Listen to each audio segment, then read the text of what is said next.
Chattanooga is a wonderful place. We are here at the Foundation, and tonight we have a very special Chattanooga-laden guest.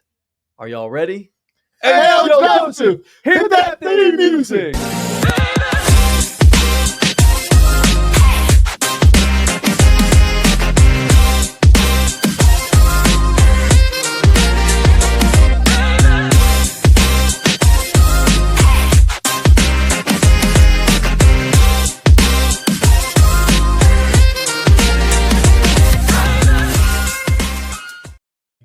What's up? Welcome to Chatted Up Sports. I'm your host, Greg Larnard. To my left, the man, the myth, the legend, Miggy Malcolm Harris, What's up, repping brother? that power T Oh, as yeah. always, Oh, yeah. looking good. Oh, I like yeah. the pop there with the black and the orange. You got your Thank you. Saratoga water. Yeah, You're man. just, man, you moved to Knoxville and you're just bougie on us Listen, now. man, you know, Not that you haven't been beforehand. got to get 10,000, man. That's 10,000, man. We got to get 10,000. 10. Like and subscribe, man. And the man to his left in the green, Mr. Green, Chase Green, CG in the building. I got you. We're here with you in the Foundation, as I mentioned. Follow us all over social media at Chatted Up Sports, wherever you get your podcasts. 5 stars, nothing less. Make sure you tell a friend and tell a friend as well. We are radio guys. I know Chase has been in the podcast game for a long time. Miggy's been on radio, Fox Sports Knoxville. Yeah. Power 94, Yeah. the whole thing, me with Yeah. ESPN radio. Yeah. Like we are DJ for life, bro. we are DJ for life. through and through radio guys. So it is an absolute pleasure for us to have a radio guy on with us tonight to hear his story, to talk a little bit about the city of Chattanooga. 3 claps one time for Gino D. Thank you. Gino! In sync tonight. Hits 96, afternoons 2 to 7 o'clock. Happy to have you in the building. Gino really got us sort of going on Hits 96 with our Olympic coverage. Yeah, the Olympic coverage. Well, I saw you guys on the Daily Refresh when they were doing that show, and that's how I kind of learned of you guys. And I listened to a couple of the episodes. Obviously, like you kind of mentioned, radio guys. And I was like, oh, these guys are entertaining. They know what they're talking about. And I think that they would be a great addition to my little radio show that I'm doing. It's kind of my whole MO of trying what I do on the radio is be like a hub of information, kind of a guy that knows what's going on in the city. And if I don't know, I find people that do know so we can keep that. So I got Nougat Today that comes on every week. We used to do a dating show with Brock Olson, all kinds of different segments and stuff. So that was the idea. So when I saw you guys, I was like, well, the Olympics are coming up. And instead of me just reading headlines, let's get the guys from Chatted Up Sports to join me once a week to talk about Olympics. And it's kind of developed into a couple of different things. And so far, so good. So good. Yeah, it has. And you know, you ask a bunch of people that really knew nothing about the Olympics. Sure. But we learned, Right. And we had our little draft, and we had fun with it. Yeah, we learned a lot along the way. With the Olympics anyway, nobody really knows. I mean, there are people, of course. Yes. But at the same time, when it comes to the general audience, people are just amazed at what's going on at the Olympics. It's just a fun thing to kind of go in. That's why I think every 4 years is perfect. It's just kind of like, I don't know, once in a while. Yeah. So, and I have no idea either. Half the time, everybody's just reading headlines anyway. So, if at least guys that are into sports can, appreciate the athletic prowess of someone. Yeah. Why not have you guys come on? Like the runners for me, I found from like our track coach at Brian and some other people, like they love it. Now I've never heard of Cole Hawker before, and the guy's an Olympic gold medalist now. And I was like, oh, you guys have your own niche world. So we found weird little niches along the way, especially Olivia being here. So that was fun to have like a little repertoire for us. Exactly. And that's what we're trying to do on the radio, right? Trying to be relevant, talking about what people are talking about. And at the time when the Olympics are going on, those are trending stories. Those are what people want to hear. So I appreciate you guys for your help with that. Yeah, no, we appreciate you having us on and giving us that little platform. Like we always talked about, like we loved coming into the studio to be in the studio again. Yeah. Because before then we didn't have a studio. So it was cool to be back in a radio studio, hanging out with you. I know all of us had people texting us like, hey, we heard you on the radio. It was good to hear you back on the radio. This, that, and the other thing.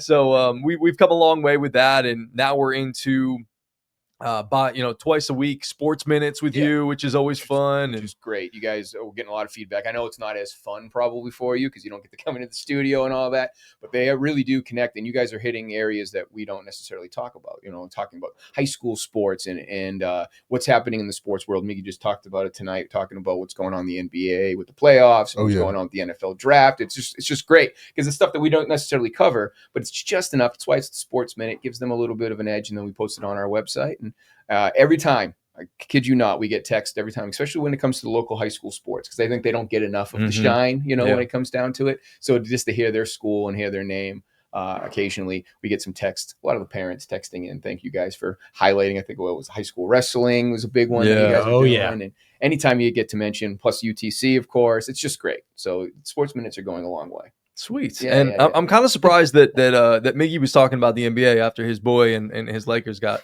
bounced the other night. It's all right, you know. Into it. It's I'm gonna give coverage where coverage is due. Yeah. You know, LeBron, we got to get a big man. They might need me. Mark Williams has been good. Yeah, 41-year-old LeBron cannot be playing center. No. Rudy Gobert had a career day at the office last night, and it's okay. There's some folks out in Vegas that had him at over 6.5 points. That's crazy. He was terrible. He hadn't hit it the whole series. That man went for 27 and 23 last night. Damn. Dude, there were a lot of people apologizing today on television. Yeah. They're like, sorry, Rudy Gobert. We said you were one of the worst and most overrated players in the NBA. He still is. Let's be honest. Not last night. Not bro. last night. For one night. Not For last one night. night only. Once in a while, but let's be honest. Rudy Gobert, especially from an offensive standpoint, great defensive player, but from an offensive standpoint, rarely will put up those type of numbers. Because was Wilt Chamberlain last night. Exactly. Yeah. Because he shot like 80%. Yes, he was 12 from 15. I mean, Crazy. Buddy was on one. But yes. I woke up this morning, you know, you just kind of like check some box scores, and I was looking around, and I was like, nah. No way. I was like, we got him and Ant's. I legit thought, I was like, oh, you got him and Ant's numbers mixed up. This can't be right. And then I think I saw Dan Patrick post today around lunchtime, was like, I do want to apologize. And he's like, I'm going to turn to the camera. I do want to apologize to Rudy Gobert for calling you the most overrated player the NBA's ever seen, or something like that. It's like, oh yeah, good job, guys. He showed up last night. I was, had to show love, and we talked a little baseball too. Yeah. Shout out to the Lookouts. Absolutely. And they're gonna have a little homestand here. And what would Chat It Up be without Chattanooga? Exactly. Exactly. No doubt about it. Well, Gino, let's just talk a little bit about you and your journey and things like that, and talk about your world and what it was like for you to grow up, and when you knew that, hey, radio was what you ended up wanting to do. And was there something else that maybe you thought you wanted to do while you were growing up other than radio, and then found your way to radio? Yeah, absolutely. So I'm originally from New England, New Hampshire to be exact. Born and raised in New Hampshire. I've only been in Chattanooga for will be 4 years in June. 4 years in June. Wow. So it's been under 5 years so far. It's been an awesome 4 years. But so yeah, let's get to it. So I went to school for radio in the long run, but that wasn't the original plan. I always liked radio. Grew up listening to Top 40 radio my whole life. My mom listened to radio in the car all the time. I remember listening to Kiss 108 in Boston was like the big station that people listened to. Yeah. Maddie in the morning was the morning guy, and I just remember growing up but never like thought like I could do that or would want to do that. And so grew up, wasn't the greatest high school student. I did what I had to do. I graduated in 2004, so it's before 2008. So like the next move was go to college. Didn't matter what you were doing. That was it. That was like really, it was almost all not you looked were down supposed to upon, do. but it was just not an option. Just wasn't talked about to like pick up a trade or to do something. It was just like, oh no, the next step is to go to, I say 2008 because that's when everything crashed and people were like, oh no, wait a minute, maybe we shouldn't do that. So when I graduated though, that kind of wasn't even a thought. It was just like the next step was go to college. And I didn't have a clue on what I was going to do. Like it was just wasn't a great student. Like I said, I had like decent grades, but nothing spectacular. Didn't have really any passion for anything. And I remember having a meeting with the guidance counselor, the classic meeting when they sit you down in your senior year and they're like, so what do you want to do with the rest of your life?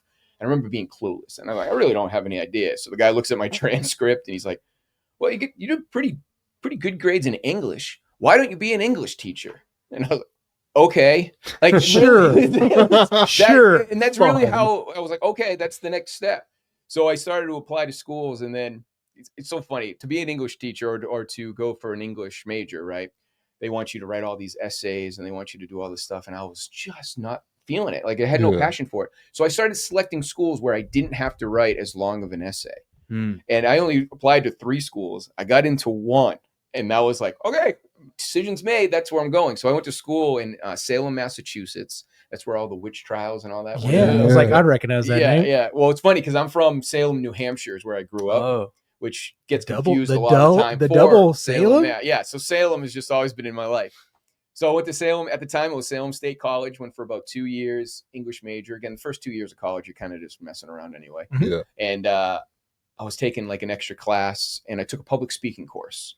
And aced the course, had so much fun, did a lot of like, creative speeches and stuff like that. And at the end of the course, his name was Professor Stern, wasn't Howard Stern. Everybody makes that joke. So I promise it wasn't Howard Stern. That'd be cool. Yeah. But yeah, Professor Stern. And at the end of the course, he was like, so I'm wondering what your career plans are, just kind of curious. And I was like, I have no idea. I'm going to be an English teacher. It's like, that's what I'm in school for. And I go, I'm an English major. I'm just taking this class for extracurricular or whatever. And he goes, I really suggest that you look into communications and, more importantly, more exact radio broadcasting. I think that you would thoroughly enjoy it. I think you'd be good at it. And I think it's something that you should look. And that was like the light bulb, that was like the smash of the glass. Like, oh yeah, why not do that? Big music fan and the whole thing. So I thought about it for a little bit. I ended up switching then to a communications major, started kind of taking the communications courses, but the radio department there, just wasn't enough. And nothing against the school. School's great, but it just wasn't enough for me. So I ended up transferring out after I kind of found this new passion, I guess, and went to a school up in Bangor, Maine, way up in the northern parts of Maine. Bangor, or Bangor, if you're from up there. They call it Bangor. Bangor, Maine. Bangor. Oh, yeah, you got the accent down. And so we went up to Bangor, Maine, to a school. It was called the New England School of Communications. It was on the same campus of another college called Husson College in Maine. And their whole thing was audio engineering, radio, and video production. That's all this school does. It was a specialty school. Okay. So it's kind of like the Connecticut School of Broadcasting. You've heard of that? Yeah, exactly. It's the same idea. Same idea. And they had a great program. And like when you learned radio in this school, it wasn't like going to class. It was like going to work. Because they ran like an alternative rock station. They ran it as if it was legit. So they had like classes that were their sales team. They had classes that were the on-air morning team and stuff, and producers and news writers and every kind of person you could think of that you need for a radio station. This is how this school did it. Yeah. And I just fell in love instantly. I mean, it was just everything I wanted it to be. It was perfect. It was perfect because it wasn't school. It was work. It was fun. It was like, and it was enjoyable. And I still have some good friends from there. We did the morning show, and we got to like just check. I did my first interview. I interviewed the Dropkick Murphys. Oh, when yeah. They came up to Bangor to play. That was my very first. Like, that's really fly. Interview. That is fly. Was the Dropkick Murphys, because they came to do a show in Orono, Maine. And so I got to interview them. And I mean, after that, I was like, this is it, man. This is what I want to do. So I graduated after a couple years after that. Did a little bit of radio in New Hampshire. And then I had an opportunity to move to Los Angeles. My buddy was trying to do music. And he got an offer from a college friend of his, and was like, hey, I'm moving to Los Angeles. We're going to get a house. And if you want, we need a roommate. And I had really nothing, like no solid job or anything locked in when I graduated. I was just like doing like part-time work. So I said, yeah, I can do why not do it out there? If I'm going to do radio, why the hell not? So I moved out to LA. I was like 24. We moved out to Los Angeles. I lived out there for about 6 years. Wow. I ended up working for the world famous K-Rock, which is a giant radio station in Los Angeles for alternative music. Worked there for a little while. I say work there. I was an overnight board op. I mean, I was just. I've been there. I've done that. Yeah, bottom rung. That. I mean, that's radio. You have to kind of cut your teeth somehow, and you got to get in the door. So I was an overnight board op. Saturdays and Sunday nights, I would go in at like midnight, and I would stay up till like 6 a.m. I would do overnights. I've done that shift before. It was just to babysit the board. I mean, it's glorified babysitting, because I don't do anything, and you didn't dare go on the air because they had their talent already. It was either voice tracked or somebody was going on, or it was just jukebox music. But I did that. And I realized, well, I'm not going to pay the bills this way. So I ended up getting another job, and I worked for a conservative talk station doing, again, board hopping, just running the board for a couple of different talk shows. And I ended up working my way up there. They eventually made me go full-time. So I did full-time there. But again, also is all off mic. This is all behind the scenes stuff. I worked for a bunch of different conservative type radio guys. Some big names. Now he's a big name. And again, I don't want to get into politics by any means, but Ben Shapiro, Ben Shapiro. You worked with Ben. I worked for Ben Shapiro. That's interesting. Awesome. Before he was kind of Ben Shapiro. Yeah. Again, he was cutting his teeth doing his little thing, but I worked for his morning show. Dennis Prager. There's a few others that I work for. Again, I don't care about political beliefs. Yeah. I was just in radio. It was just a job that paid me. So I did that for 6 years. I worked both those jobs. Ended up doing full time at Salem Radio. Salem. No way. Salem Communications was the name of the company. So I worked for them. Worked for K-Rock on the weekends. Weekends sucked because I had to stay up all night, but at the same time, I got so many concert tickets. It was that was. I was going to ask, did you get any like nice little perks? All the shows I saw so many shows in Los Angeles. That was kind of where I think my love for like concerts and live music. Now, in fact, I think I was spoiled because now it's like, do I really want to have to travel all this way? Yeah, not the same. And they get the behind the scenes and you get the the VIP tickets and all that fun stuff. But they do these two cool shows, which were my favorites, was the Almost Acoustic Christmas. And then they did something called Weenie Roast in the summertime. These two festival type things where they had like 12 to 15 bands play, revolving stage. So the show never really stopped and would go all day long. And that's where I saw like you name the band, I pretty much saw them, especially in the, it was 2010. So mid 2000s. Everybody was traveling there, doing shows. Yeah. It was crazy. Pick up any gig. Favorite moment was the Foo Fighters.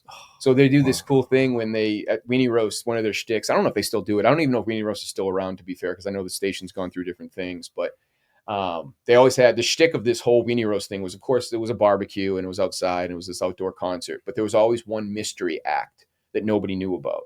And then they always performed like kind of right before the headliner. So the headliner this year was Linkin Park was the headliner, but they didn't know who was going to go before. So Rise Against played, which crushed it and everything else. And then all of a sudden the whole place goes pitch black. Now again, it's a revolving stage. So one band after another, there was no pausing. The whole place goes pitch black. So everybody knows like, okay, this is it. They've been doing this for years. So they knew there was who is it going to be. And as the whole thing goes black and as it starts to revolve, all you hear is surprise. And they went into Everlong. And man, I'm getting goosebumps now just thinking about it. Those Probably moments. One of the greatest concert moments I've ever experienced was Dave Grohl yelling surprise at the crowd. And then he played. He's like, man, he goes, I only have an hour and a half to play. And they told me to keep it to the hits. He goes, but all we have are hits. So this is pretty easy. It was just fantastic. And anyway, I'm going on. I'm rambling here. But that was my experience in LA. And then eventually I got a call to do a top 40 radio show back home in New Hampshire. I knew that I tried to get on air in LA. Impossible. Almost impossible. Everybody was like, oh, no, you're going to have to go outside of the city. You're going to have to it was just, there was no open doors. Because I only had college radio experience. I was going to say, like, how would you have gotten that? That's the number 2 radio market. I mean, LA's not messing around. I had your same problem. I was in New York, and I really wanted to. I wanted to get on, so I was the same way. I was like, I'm working behind the scenes. I'm doing everything I can. I'm doing my live show. I'm doing my podcast. Sure. I'm trying to get all the reps I can. Friends and never went anywhere. I mean, it was just. And plus, I was busy working. I was working like 80-hour weeks just to make everything work. Just to live in LA. Yeah. So it was rough. But I got this call from a friend who got a station up in this mountain town in New Hampshire, North Conway, New Hampshire. It's a big mountain town, big ski town. And he just got a job there. And he's like, man, they're looking for it's a privately owned radio station. This guy named Greg. He's no longer with us. Rest in peace, Greg. But he a privately owned station. He's looking for a morning show host and a program director. He's like, and he's willing to hire someone. He's not going to pay you a lot of money, but he's willing to just hire someone to pick up this top 40 radio station and run with it. And it was just one of those offers. I was like, yeah, I don't think I can say no to this. It was a good time to go back home. I was gone for 6 years. Good to be back home. It wasn't exactly home, so it wasn't like moving in with mom and dad again. It was actually going to be a few hours away from home. And so I accepted. I ended up leaving LA and going back to do some morning radio. And that's where everything just hit for me, really. I mean, because that's when I was doing what I wanted to do. The reason I got into radio was to be on the mic and to do the interviews and all that stuff. So I did that for about 6 years. Ended up getting Best Morning Show in New Hampshire twice. My dog. Crazy. From the New Hampshire Association of Broadcasting, which was really cool. That was like a goal of mine. Yeah. And I loved it. And when you go up and you don't really say a speech, but you get to kind of like thank everybody. And I remember going up and because I'm talking like Manchester, New Hampshire is like it's like not the capital of Manchester, but it's one of the bigger cities in Manchester. And you're competing with all of those, guys. Oh, yeah. And I remember saying, not too bad for a little ski town up in up in the mountains to take the Best Morning Show, which was great. And everybody laughed. And so I took that twice.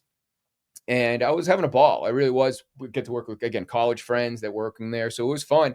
But I just realized after about 5-6 years, COVID hit. I was still working through COVID, and it was coming towards like the end of COVID 2021. And I was like, I'm just ready for the next step for me. I just need to go somewhere else. I knew I was going to go up. What, I'm going to own this station? Like, there's nowhere else to go. There's nowhere else to go. So I ended up eventually making the decision to leave, and I just started blanketing emails. I just was just sending it out. It didn't matter. From Washington to, I knew one thing I wanted to do was to get away from the snow, because I'm not a snow guy. Amen. It was cold, and I just was like, I gotta know. get the hell out. He's out on that. Get the hell out of here. So I did, but I sent the emails everywhere, and Washington probably wouldn't have been the no snow answer, but I did email them and emailed everybody. And eventually Chattanooga answered. I mean, that was the call. I never, sight unseen, I'd never been to Chattanooga. I had like 2 or 3 Zoom calls with my current boss, Danny. And he was like, we want you to do our afternoon show. Come and run things. You can also be our music director, because I had some music scheduling experience. And I said, all right, let's go. Let's go. So I did, after like 2 or 3 Zooms, just blind, packed up my car, and I drove to Chattanooga, and I've been here ever since. Damn. Hell yeah. And that's it. And now I'm on the Hits 96, 2 to 7, like Greg said, and rocking and rolling.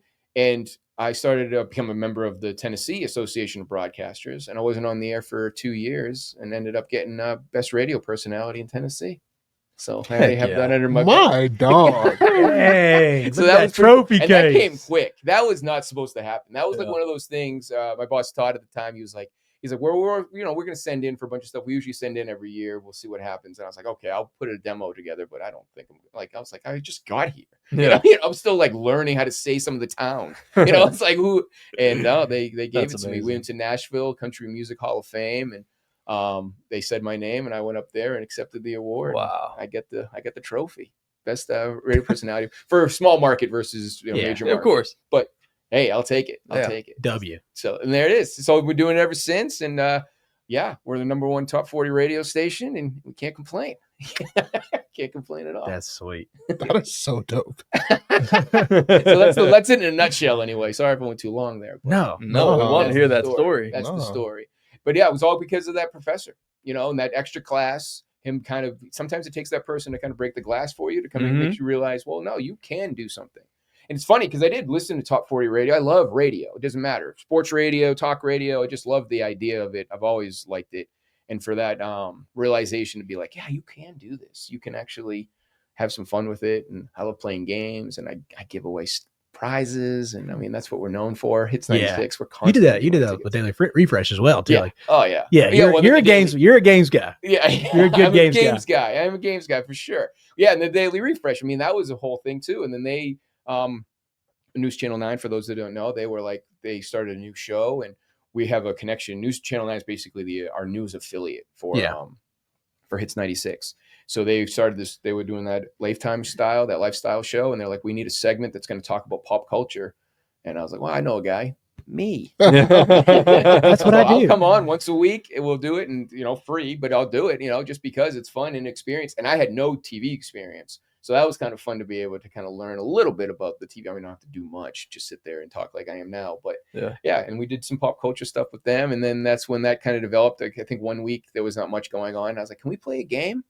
And they're like, yeah, sure, we can play some fun game or whatever. And then I was like, let's do a stupid and silly game. At the end of every month, the last Thursday, we'll do a stupid and silly game. And I put them through all kinds of different challenges and all kinds of stuff. And that's where I learned of you guys and everything else. But yeah, the Daily Refresh kind of came afterwards. That was kind of fun too. That's sweet. So do you ever have like a regret, like leaving LA? Especially how old are you when you left? So I was 29 when 29. 29. You're still in that There's a big belief where you're like, man, did I leave something on the table? Yeah. I mean, at times it was a tough decision, because I knew going New Hampshire I felt like it was almost going backwards in a sense. I knew it was like almost going forward in career, because now I'm on the air and I get to cut my teeth a little bit and I get to kind of have that experience. But at the same time, it's like, I'm already here. I'm already in Tinseltown, it's like, but I don't know. I just didn't have, it was just the opportunities weren't there. And I was probably a little more eager to get on the air no matter what. Mm-hmm. And I think going home kind of helped that decision a little bit. I didn't have any like serious relationship or anything holding me in California. So it was just time to go. And I remember having a meeting with the news talk station and being like, okay, I have an offer here. Can you guys match it? or can you, because they were going to pay me more in New Hampshire than I was making in LA. Wow. Oh, And that was another thing that was like, what's the deal? So I asked them to match it. And then the guy was like, we're not going to, we can't, blah, blah, blah. And I was like, Okay. I got to go then. Peace. See ya. Yeah, deuces. I'm out. I'm going. And that was it. So I left. So there's a little bit of, I miss the weather. I think LA weather is some of the best weather I'll ever experience. Ever. Because even when it's like super hot, it gets cool at night. There's no Yeah. humidity. That's just California, arguably the best weather in the world. But other than that, and we miss some friends and some people that I, stay in touch with on Facebook or whatever. But it is what it is. Yeah, I didn't know if it was like giant regrets. leaving the dream kind of thing.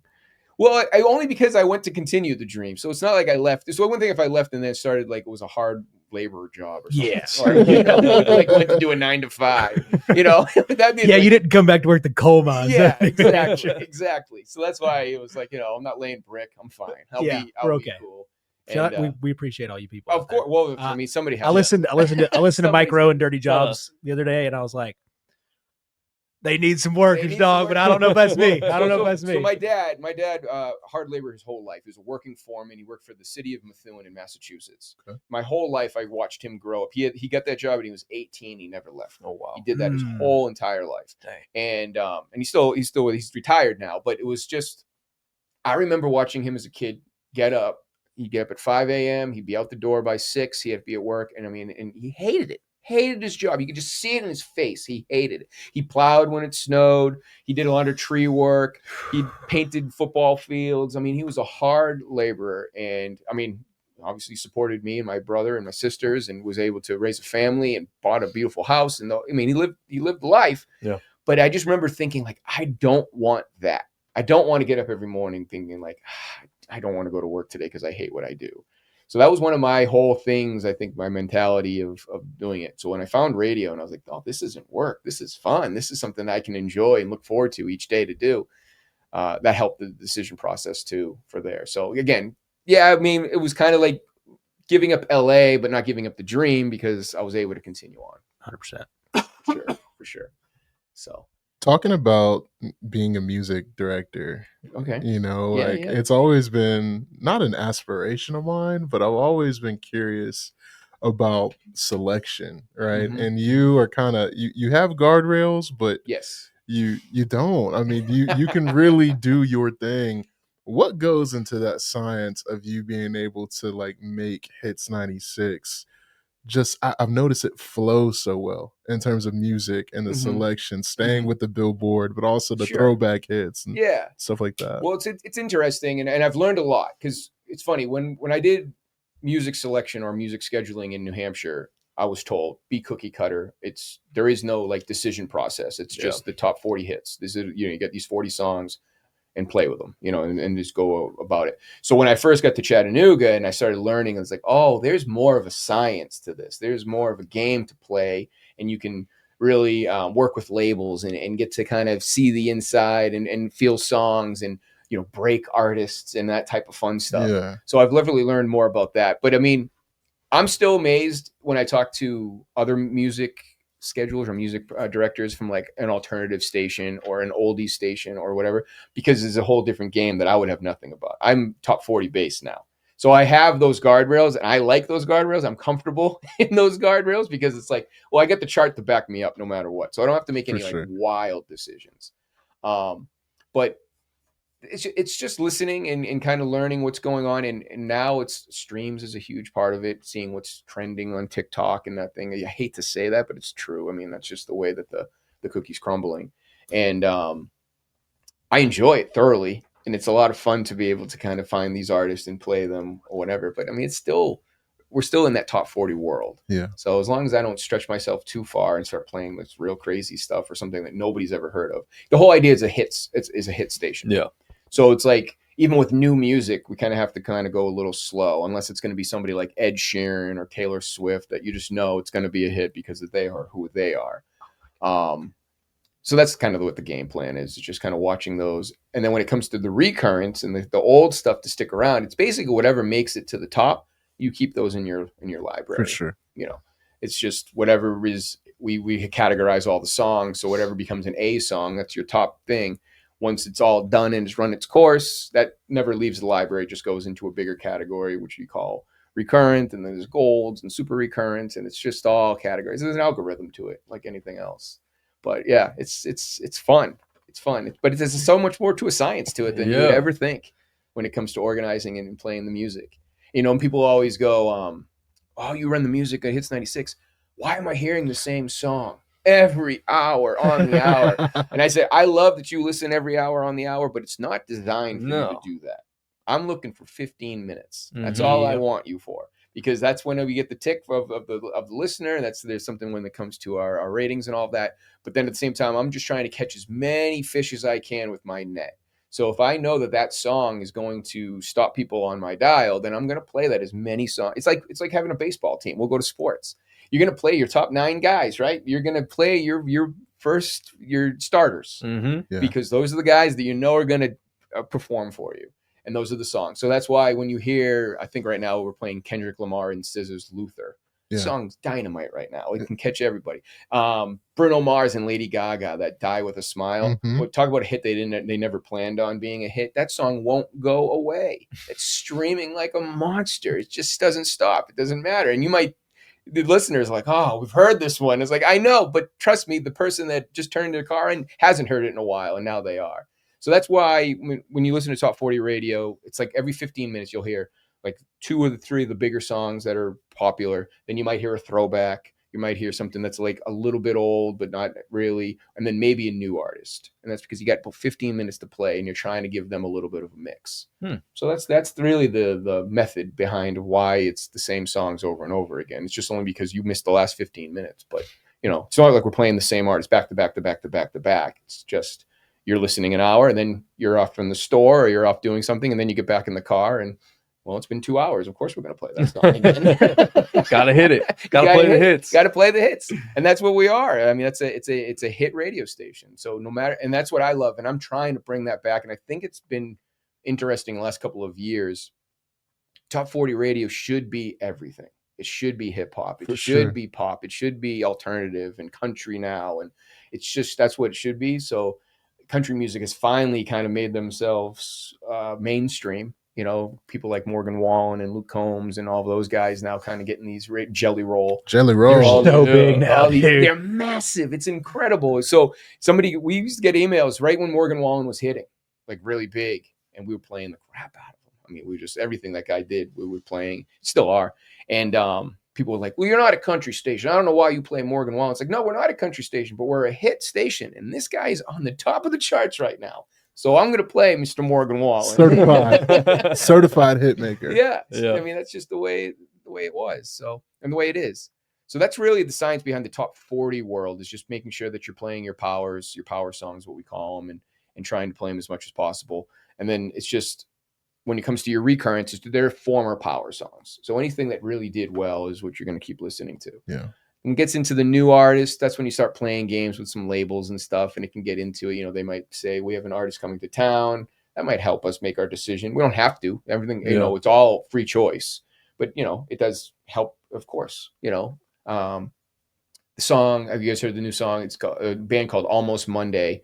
They have a song called Can't Slow Down. It's a big alternative song. But they're performing in Chattanooga in fact, a couple weeks. They're going to be opening up for 311 over at the Signal. So that helped my decision. It's like, they're coming to town. People are going to want to hear this. Yeah. And plus the song's crazy. So that was an alternative song that we decided to pull over to the top 40. So that was a way. We didn't have to do that, but it made sense to me. And there's a lot of country songs that we kind of do that too as well. There's another guy named Max McNown who's just going viral everything he does, but he's so country it hurts. I mean, he's not in a bad way. There's some of those dudes. But he's just such a country artist. All of his songs, but he has this one song. But he sold out the Signal in minutes. Wow! So I was like, well, how can we not play this guy once in a while? So we're only playing him at night. We throw him in once in a while because he's not a top 40 artist. But I'm trying to also cater to Southern audience, and Chattanooga is, they're country fans out here. Yeah, we have a lot of country fans. So. All right, I have a question, because you are somebody that obviously knows a lot about the radio industry and the music industry. You just proved that. That's a lot of music stuff that I didn't even know about, and I've been in a radio game for a while. But music is always different than sports talk, and I've only been in sports talk. So talk to me a little bit about what the preparation process is like for a 5-hour show on radio day in and day out. I know what it was like for sports talk. I mean, the most I've done was a 3-hour show at one time, and then that's a lot. I know it's a lot more talking, per se, Way more. but you have to fill things, and you play games, and you do all these other things, and you have to stay up to date with what's going on. So talk to me a little bit about what it's like in the preparation process day in and day out for your show. So obviously we rely on the music. We're a music station. So I have that that comfort of knowing that I can play another song. I can fill with time with music. And I know that people are listening.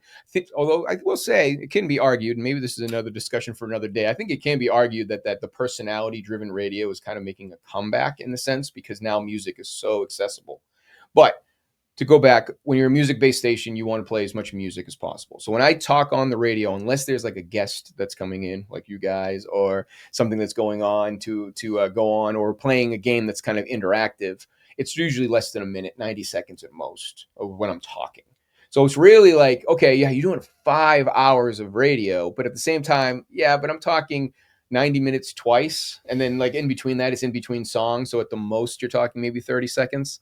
So it's really only a few minutes of talking. That's how I kind of look at it.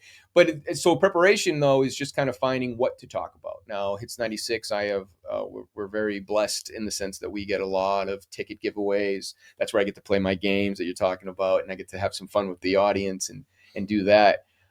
So that's always fun to kind of plan in a new way to give away something. I mean, you can only do caller number 9 so many times before it gets caller number bored. 96. Not just for the listener, but it gets bored for me as a talent. It's just like, my gosh, how many times can I, So we do trivia, we do stuff like that. So it's always trying to figure out a fun way to kind of repackage the giveaway of concert tickets. Concert tickets are king.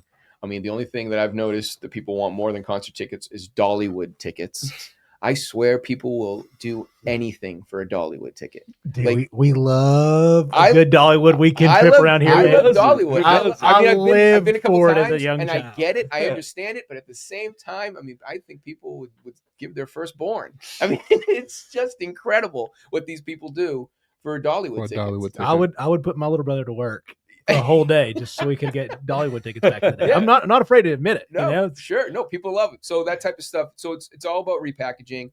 And then what I talk about, part of the reason having you guys on for the Sports Minute, I mentioned Nougat today. Those girls call in once a week, and we call it 3 things to do this weekend. When I saw a resource like Nougat today, signed up for their newsletter, getting it in the thing, and I don't get paid by Nougat today or anything. They're the best, though. They're just the best. Shout out to Nougat today. The work that those girls do, and I know there's a whole team behind them as well.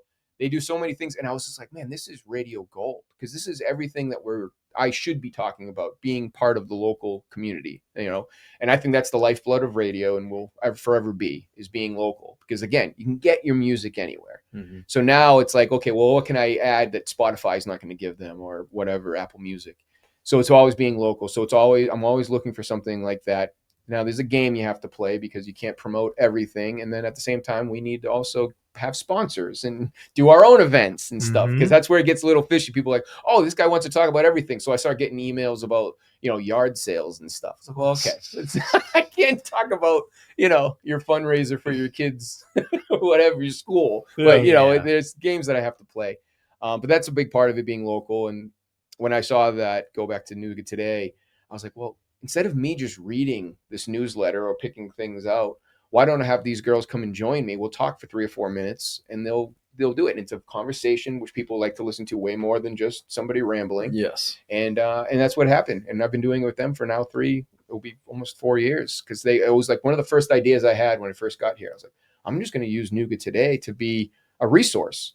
And I use them as a resource when I'm talking about anything, because I also do In the Know with Gino, which is basically, that's my little local news segment. Like wordplay, baby. In the Know with Gino. So we do that type of thing where I talk about some, like, a local event that's happening, or if there's any type of breaking news or something like that.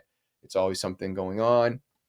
And then I've noticed, and I know this just because, and you guys probably know it too, people love food and people love animals, and that they love talking about food and animals.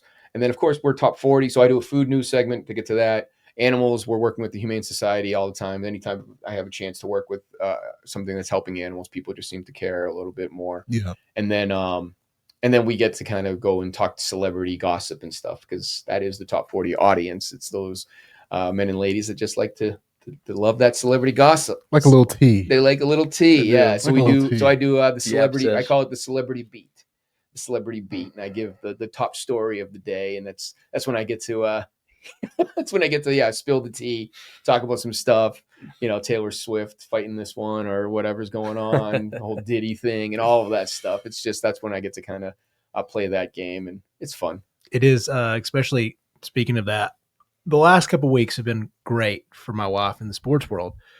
She could care less about any score ever. She doesn't like it. Greg knows. Yeah. But dude, between Shadur Sanders, Yeah, but mainly we spent an hour, maybe two, talking about the Bill Belichick situation. Just explaining to her, she's like, I want to know more. Yeah. Give me the Of course tea. she would. but That's top 40. The Shadur thing 100%. today with the NFL Yep. draft, and I was like, this is exactly what I need out of that Sports Minute, because that is an interesting thing. The whole prank call thing, that's wild. Amazing. Your boy over there, Wild. Jeff Ulbrich. and his, Yeah, well, Falcons. if that was my son, buddy, you got to move. My You got to get gosh, up out of this house. That's wild. Yeah, we're revoking that last We're name. done. We're done. Yeah. That lease is done. cost me $100,000. $100,000. That's a lot of money, man. Yeah. That's Oh. crazy. I can't believe. And obviously, the guy had to be the son had to be some type of sports fan. Why would you want to do that? Pull someone's heartstrings like that? I don't know. I thought I was. I just a mean- mean brain. It's tough. It was a tough one. It Did y'all was hear the tough, but it theory? was kind of funny. I mean, I don't know, man. Hell I no. didn't think he was very funny. I was like, No, I'm just No. saying, like, the fact that you got Shador's number and called him and pranked him, like, Shador, the guy who was falling. I get it. It's, like, mean-hearted and everything, but, like, kick a man while he's down, dog. but apparently, like, he was a dick. Like, throughout all of his interviews, he came off entitled and yada, yada. That's why he fell so far. He So does bombed. every. Yeah. So does like 80% of the athletes in this world. So I'm just like, I don't know, He man. must not have been as bad as Shador, though. I mean, Shador was really good in college. Yeah, He Did was you guys, elite. Did you guys hear the theory? No. Everybody thinks that the Ulbrich situation might have been. I heard this one was really funny, and I was like, you know what? I can kind of see it. Is they think Ulbrich might have accidentally given his son the numbers, like trying to be cool in front of his kids. Oh. He was That's like, how- "Let me show you who I've got in my phone," and they were No like, wonder he didn't work out with the Jets. "You know, Jeez. you were a Jets coach. That's all you need to know." Golly Moses. He went into an iPad and supposedly got it. I think that's far fetched. I'm kind of with you, bro. You see what I'm saying? Like, I kind of see the that. vision. This did come from Barstool, but I'll say, like, they were like, maybe he got a little toasty one night and was like, "Boys, let me show you who I got in my phone. We got this new database system." And I don't know why he's like a Southern grandpa, but it's like, Well, he lives let me- in Atlanta now. So. yeah, so maybe like Yeah. he could be pulling a Kelly and trying to get a Southern voice. But yeah, you're like, well, maybe he got a little drunk, had his friends over, and was trying to show off. Right. Gave out a few numbers, go. or just showed them that he had the numbers, and that's all they needed. They're like, we can open that iPad. And I know that This is number. why gossip's fun to talk about. It's fun. It's the best. It's It's the why best. This will be the only part. My wife will be like, "Yeah, you Yeah, guys you talk guys good talk sports. good. Yeah, talk good sports today." I guarantee you they were outside. That Shador was playing perfect timing. And he was like, I got this number. And I just want you to know how cool your dad is. Who's rapping right now? I got him right now on speed dial. And that's what happened. Ah. I could see it. 100%. Well, and also you're 20, 21, whatever he is. Yeah. Your boys look at you. We're sitting in this room, us 11, Right. 14 years ago, and he's like, "You won't do it." You want- That's all it takes. We're Uh-huh. dudes. We're Yeah. just dumb, and we're like, "You won't do it." And then Or I'm we like, watch, "I'll do it." watching the me. video, and then Yeah. like after they hung up, and they're like, "He bought it. It's like, of course he bought it. Why would he buy it?" Only GMs and Yeah, select staff have that number. Yeah, he bought yeah, it. of course he bought it. Oh, Softballed it in there, dog. so we just do that, but in the celebrity world. Talking about the celebrity. You gossip. mentioned Diddy, man. Diddy ain't getting out. No. Yeah, it's over for It's Diddy, over. man. It's over.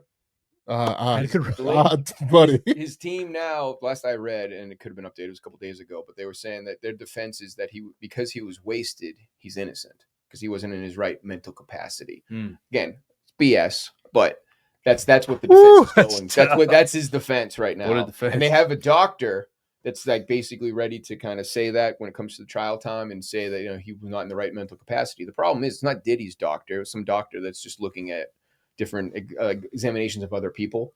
So he's just like being a frame of reference. Yeah. Or it's just not going to hold. He's done. He We'll never see recently Diddy again. he added Brian Steele, which was Young Thug's attorney, that got him off of a RICO trial. And I'm like, buddy, you could add LeBron James, Jesus Christ. Like, it ain't Rosa Parks. It ain't going to work Yeah, it out. ain't gonna work, buddy. he's done. That ship sail. My gosh.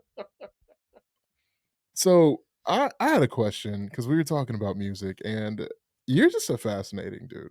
I appreciate And that. I want to play a game because you talked about games Sure. earlier. So you're given $2 million to create a festival that's going to rival Coachella. Coachella, okay. How do Need more than 2 you? million, I think. But no. Okay, No, go on. I 10 have mil. no idea. We'll just. Yeah, I was say Sure. we're What talking. do y'all think? To rival Coachella? Yeah. Dude, you might have put a fat zero on that 20. Okay, so Let's say 20. 20 million, right? Blank To, check. We're giving you that My Phil gosh. Knight check. Yeah. to rival Coachella, Sure. how are you picking based off of Gino interest? Like, what is just like the perfect festival for you? I would try to do something. I would let my mentality would be to try to get something that can kind of satisfy everybody in some sense. Now, if I have like a full weekend, for example, like Coachella, that you get to kind of play with, I think it was. I don't remember these days because I wasn't here in Chattanooga, but I've heard of like Riverbend used to have like their themed nights, especially when they used to do like a bunch of days in a row. Oh, you weren't here for Riverbend. I was here for Riverbend, but not the Riverbend. You got 2.0. People grew up. You didn't get redneck. No, I didn't get Riverbend. $9 a ticket or something. $9 a ticket. 9 days. Every dude from Marion County with a jacked up Yeah. truck was rolling in here to watch Travis Tritt. I heard legends, but I experienced like. Oh, Gino, that was like.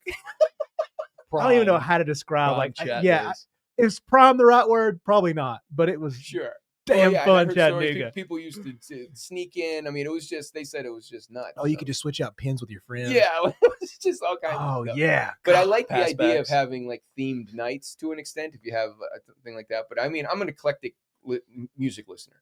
So I would probably try to get a show that's kind of like a top 40 radio station in the sense of trying to get a little bit of everything. Now, it's interesting when it comes to the crowd when you're doing something like that because they might not be feeling, country act versus some hip hop. Yeah, act, because it's trying to think of two different ends of the spectrum. It's all about the mainstream, though. I mean, it's still with those mainstream artists and trying to get somebody that just can kind of connect with everybody and has an audience that kind of branches everyone. So if I was in control of some type of festival, I know Riverbend, Chihuahuas is so small, but that's the mentality that we've been doing when we were using local acts, but it's the same thing.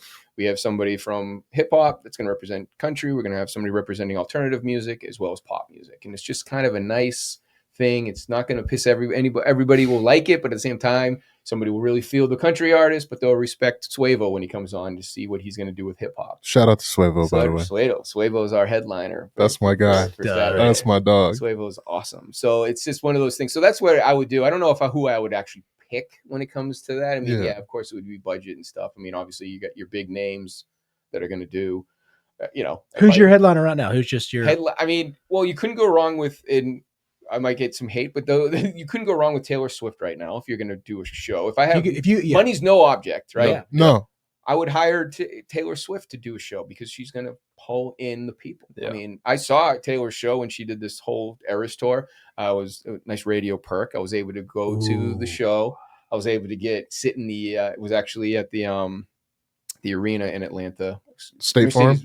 Mercedes. Dude, she's too big. I was like, she's going to sell out State Farm in 2 seconds. State Farm's at 3 nights. We went to Mercedes-Benz Stadium and we got to sit in the executive suite, which was fancy thick. boy. And I got the show. That wasn't a concert. That was a spectacle. And whether you like her music or not, that woman performed a show that it was just a top 5 concerts I've ever been to. And I'm talking to a guy I've seen some of the best, I believe. And I think that she was one of them. I mean, it was incredible. There was like trees growing out of the stage, and she dove into the stage that looked like water, and then she appeared at one end of the thing, and it was just like, what are we watching? This is not just a concert. Again, it was a spectacle. So yeah, I mean, I think if you had to pick somebody to be one of the top performers right now, Taylor Swift's at the top of the list. She's just there. Taylor Swift is here.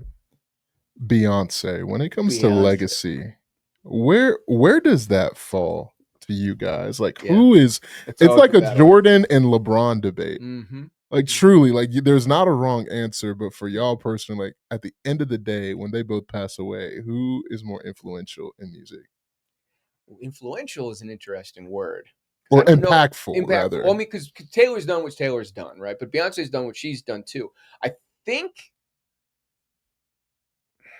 think in the long run, people will. I don't know. You're not going to forget about either of them. Yeah, I and know. it's so weird. It's like, and then as soon as Yeah. you say like, I don't know, because I would say that I think Beyonce might have a little bit more of like a influence and more of like an impact. I mean, she kind of changed the way that R&B pop music kind of came in. Destiny's Child and everything. And then to go and do it solo, and you know her whole thing with Jay-Z and like the Lemonade album and all. I mean, the whole thing has just been changed. But I mean, Taylor's just Taylor Swift, man. Yeah. That's so hard because when you were talking about like the best concerts I've ever heard of, or always Sure. T Swift, Beyonce, and you know, Yeah. there's a couple other out there, but like I always think of those two when people talk about like Best- spectacles. yeah. Like icons. Yeah. Yeah. Right. I've always heard that Nope. that's, you know, now the sphere's a little different, but you know, Yeah, everybody yeah. talks about if you are a jam band fan, the Dead, Grateful Dead, and then who was I thinking of? Fish. Coldplay. Coldplay sure. was another one because they were bringing out the lights and the fancy stuff Mhm. pretty early. Mhm. So those are the concerts I think about. So that's like Beyonce was like, I don't Yeah. know, man. No, I mean Beyonce's great. I will say when it comes to her current tour compared to Taylor's current tour, Beyonce is not selling like Taylor did. It's not the same. If you start looking at the numbers of it all, it's Yeah, just you gotta not get the that same. Gen It's Z just not crowd, the same dude. impact. And I think it's only because I think Taylor does get a little bit of a younger audience. So I think because Beyonce, not that I mean Beyonce's Beyonce, but I think her audience is a little bit young. Taylor's somehow she's been able to kind of stay relevant with young little girls to adults. She's just been able to stay. And it's a different time, you know, as Mhm. well. Like Mhm. the internet and social media is so prevalent. So like Facts. when Beyonce was as big as she was, there wasn't all this social media and able to Right. promote her and get her out there and buying tickets and doing all of those things that Taylor has access to. For sure. Yeah, I don't. And in Taylor's team, you know, it's unbelievable what that girl pulls off when it comes to like all her Unbelievable. little hidden secrets and stuff. And like, I guess I'm coming off with a wicked big Swiftie right now, but, but I guess I am. Join the mean, crowd. I just respect what she's done and how she does it, and you know, and I'm sure there's some stuff that she has no control over, and she's just lucky enough to have a good team that's able to pull that stuff off. But I don't know, she makes it fun. Hire She good makes it- people. she makes it Hire great. good people. Yeah. There you Y'all go. hear me out. If I'm Travis Kelce, if we're just sick of each other, right? Me and Taylor Swift, we're gonna be like, listen, pay me to say I cheated on you, so you can make like a heartbreak album, and we can just monetize the heck out of this thing. He's got a podcast to sell, you know. He can't be a You cheater. can't be a bad guy. Yeah, but like Needs to that be a good bag guy. would be generational, though. Yeah, Yo, I mean, Could be. Yeah. yeah. He just signed a $100 million podcast. I think he's got generational money, I dog. think he's okay. Travis he needs Kelce's that. doing Worried about okay. Trav. But so the whole thing is, you bring up Travis. So the whole like Blake Lively drama. I don't know if you guys know about the drama between that movie and the Jason Baldwin co-star, and there was like a bunch of harassment things, and he said, she said, blah blah blah blah. But so apparently Taylor, who was friends with Blake Lively, she went to the Super Bowl with her and all that stuff. Unfollowed. Taylor doesn't follow anybody on social media, but she's kind of backed away from Blake, and that's why you haven't seen them hang out recently because of all of this bad. Taylor, very smart, right? And or at least her people are smart. It's like, oh no, Blake Lively's not in exactly the limelight right now, so you are not associated with Blake Lively. So this whole thing, and now it's making headlines that Travis Kelce just unfollowed Ryan Reynolds. Oh boy. And they're like, so now they're even getting on Travis Kelce. Is like, you can only follow, don't follow them because you can't be associated with them. Now, I don't know if that's any true, but that's the gossip, right? That's the tea, is that they're telling, you know, Taylor and her team is telling Travis, you can't follow Ryan Reynolds right now because if you do, then you're associated with them, and we don't want to be associated with them. That's why Taylor follows nobody on social media. Yeah. Because if they go bad, then she goes bad. I just learned something. Next level Like games. next level. If I'm Travis Kelce, though, you couldn't pay me to go to training camp right now, and I got a podcast. I'm dating Oh Taylor my Swift. gosh! Imagine having to do 2-a-days listening to Andy Reid. I mean, he's won a couple of Super Bowls. This could be the last year for This him. has got to be real tough. I didn't think about that. I'm not playing football no more. I got to sleep in a dorm room this Hell weekend. no. Come on, dog. I got that $100 million contract. Boy, Man, I'm going to L.A. Bye. See ya. Yeah, I don't know. Why did he continue? Because he loves the He game. loves the Loves the game, game, loves yeah, the he loves to grind. play. It's the competitiveness. He can Sure. still do it. Right. He's got a generational type quarterback. If he had a shit quarterback, it might be a different story. If they weren't winning, if they sucked. They didn't have a chance to. Yeah, win exactly. You have a chance. Makes Winning, breeds that competitiveness in you. You want to Yeah. continue to win and repeat and do those things and get that notoriety. And that's what's helped build the podcast, I think, as Yeah. what it is. Yeah. If Trav was on a loser and he didn't have a brother who also played in the NFL, Right. and he didn't. Jason, he won a championship. He won Yeah, one, right? He won one. 2017. Yeah. That was it. Yeah. So Yeah, they yeah. both got Super Bowl rings. So that success has brought them a lot of good things, and you chase that success when you're in sports. Sure. Shout out to the Heights, man. Yeah. It's a great podcast. New It's Heights. fun. It's a fun podcast. those guys have got some guests now. I know. My favorite one was Yes. when they interviewed Bill Murray. Yep. I don't think I've ever laughed so hard. He's so funny, and like he has all the stories because he is Mr. Hollywood. You like when you listen to who he's connected with, you're like, oh yeah, Bill's it. Bill's a good hang. Bill Murray, he's Bill's like, a he's good on my hang. top list for like. People ask me all the time if you could like pick anybody. Bill Murray would be one of my top guys because he is so just mysterious in a way too. So the guy's got stories for days. Yeah, Always. So isn't you kind of going off of that, what Sure. you just said there? Yeah. Who would be somebody that you have not yet interviewed that you Mm-hmm. would really, really, really, really, really like to interview? sure. If you could pick anybody in the world, there was no restrictions, Yeah. whatever it may be. Yeah, I mean, like I said, Bill Murray comes to mind every time Mm-hmm. I get that question for whatever reason. I think it's just because I am a big fan of him, and I've grown up in I was born in '85, so I grew up in the '90s. So I mean, Bill Murray Mhm. was the guy. I don't know. I mean, obviously, not to bring her back up, but I think Taylor Swift would be a killer interview just because there's so much there to going on. I've always You just want those numbers, don't you? That's what Those you want. Swifty You want numbers are your different, give me dude. the views, You're after man. the That's bread, how that's baby. how That's New Heights smart. got 100 million. Well, that's why, I will interview anybody. Like I do from artists. That's why I do the Proximity Playlist is my podcast, which is just a local music podcast. So I just love the interview. I love just hearing people's stories and why they do what they do. So any of the big names, though, I think Bieber. I think Justin Bieber would be a really interesting if he Yeah. was in the right mood. he's kind of a little temperamental, I think. But I always thought Justin Bieber would be a fun interview if I was able to connect with him and talk a little bit with the Biebs. Yeah, I mean any kind of big string. Ed Sheeran. Ed Sheeran's another guy. I think he'd be so cool to just hang out with for a little bit. He would be a dog to hang out with. Yes. I think that would be really cool. Yeah. There's something we don't know about Ed. He's been like Snoop Dogg, He hangs out with everybody. I mean, Like, everybody yeah. loves him. Lil Baby. Yeah. Like, what do Lil Baby and Ed Sheeran have in common, bro? I'll tell you what, not in the looks category. Like Nothing. Lil Baby is from some places where y'all probably can't go. yeah. You know, Yeah. and Ed's just like, hello, like it's Yeah. crazy, bro. Yeah. No, Ed Sheeran's great. So I think he'd be on my list, I think. Outside of music, I mean, I don't know, any of the big, it's just big, the bigger the better, in my Yeah. opinion. Yeah. Because you've got a cool space where it's not just music. You're the pop culture world. Yeah, I Like, can you're kind in of get away with some stuff. I love interviewing comedians. That's my Oh, favorite. My yeah, favorite gotta is be to great. interview comedians because Yeah. they're quick, they're fun, they have stories, and I'm not talking about like the coined the trained interviews either, where like I give them a punchline or whatever. I just talk real. Like a lot of times when you interview a comedian, I don't try to set them up to like be funny and to like set up one of their jokes. I just want to hear their story, and then Yeah. if some humor comes out of it, which usually that's more real. Yeah. So that's what I love. Dusty Slay, you guys know who Dusty Slay is? Dusty Slay, he's kind of big. He's with Nate Bargatze. You guys know him? Oh, yeah, Nate yeah, Bargatze yeah. does Nate Land podcast. Yeah, Dusty I saw Slay that. is one of his guys. He's come here to Chattanooga a bunch of times. I've been interviewing him for the last 4 years. I think I've got him every year that he comes because he was doing Comedy Catch, then he moved up to The Walker, and then he was doing, and I think he did a special here. So now I'm on such Ooh. terms with him. I don't have his phone number or anything, don't get me wrong, but his team reaches out to me every time he comes to Chattanooga now. So I've been able to interview him 3 or 4 times in a row, and it's been super fun because now it's kind of like he knows we kind of skip all the bullshit. We don't have to like, so how'd you get into comedy? Now we kind of, that whole thing. Now we actually jump into like real conversations, and he gets to kind of talk about what's going on and stuff, and that's the only thing in radio too. Sometimes you got 8 minutes to talk about, and then people are like, why didn't you ask so-and-so about this? Well, because I have a list of questions that they want me to ask that I have to ask before I can get into anything good or juicy, really. And sometimes you can't ask certain questions that you want to ask. I remember Louis Tomlinson of One Direction. Okay.